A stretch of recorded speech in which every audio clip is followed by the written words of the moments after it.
দ্বিতীয় কোনো রাস্তা নাই। মানুষ যদি তার রহমানের সাথে সম্পর্ক তৈরি করতে চায়, কিসের মাধ্যমে করতে হবে? কোরআনের মাধ্যমে, এছাড়া দ্বিতীয় কোনো রাস্তা নাই। মুহাম্মদ সাল্লাল্লাহু আলাইহি ওয়াসাল্লাম তিনি তো জীবন্ত কোরআন, এই মাধ্যম ছাড়া কোনো রাস্তা নাই। এই জন্য কোরআনের সাথে সম্পর্ক তৈরি করতে হবে। রমজান আসছে, রমজান এবং কোরআন অঙ্গাঙ্গিভাবে জড়িত। আমাদেরকে রমজানের জন্য আমরা বেশি করে কোরআন তেলাওয়াত করতে পারি, কোরআনকে বুঝতে পারি।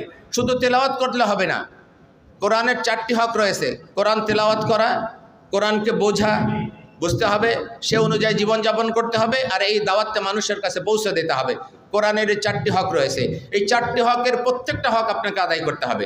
ওয়াকালা রাসূল ইয়া রাব্বি ইন্না কওমি ইত্তাখাযু হাযাল কোরআন মাহজুরা। কিয়ামতের ময়দানে আল্লাহ রাব্বুল আলামিনের কাছে রাসূল নালিশ করবেন, হে আল্লাহ, আমার এই জাতি কোরআন ছেড়ে দিয়েছিল, আমার এই জাতি কোরআন ছেড়ে দিয়েছিল। তারা কারা?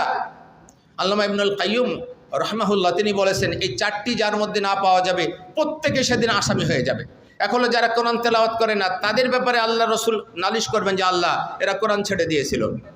কোরআন তেলাওয়াত করে কিন্তু কোরআন বোঝে না, তাদের ব্যাপারে আল্লাহ রসুল সাল্লাল্লাহু আলাইহি ওয়াসাল্লাম নালিশ করবেন, আল্লাহ এরা কোরআন ছেড়ে দিয়েছিল, তারাও এর অন্তর্ভুক্ত হয়ে যাবে।